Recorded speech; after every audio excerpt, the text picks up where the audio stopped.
ওয়ালাইকুম সবাইকে। ভিডিওটি যে যেখান থেকে দেখছেন আশা করি ভালো আছেন। তো আজকে আবার নিয়ে চলে এলাম বৃষ্টির দিনের রান্না।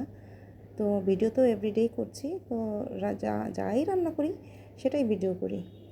তো আমার ঘরে একজন লোক আছে, আজকে হলো বৃষ্টির দিন, আর এমনি সারা বছরই তার ঠাডা পড়া রোদের মধ্যেও খিচুড়ি খাওয়া লাগবে। খিচুড়ি খাওয়া তার এত পছন্দ। তো আজকে তো বৃষ্টির দিন, আজকে তো খিচুড়ি না খাইয়া চলবো না। বাইরে থেকে আইসাই আবার ঝাঁপায় পড়লাম কাজে। আর তারপরে মোটামুটি একটুখানি রেডি রাখি, তা কাজে নেমে গেলাম। ঝাল ঝাল করে মুরগির মাংসটা রান্না করতেছি।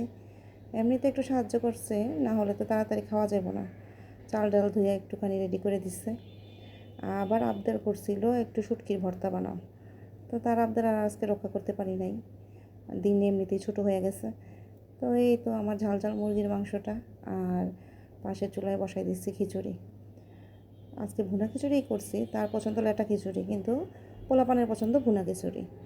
তো পোলাপানের এমনিতে তেমন ডিমান্ড নাই, তবে বৃষ্টির দিনের মেনু থাকলে তো ভালোই লাগে। তো এই তো আমার খিচুড়িটা হইতেছে। এত খিচুড়ির পাগল আমি দেখি নাই। তো ভিডিওটি যারা দেখতেছেন ভালো লাগলে লাইক কমেন্ট করবেন।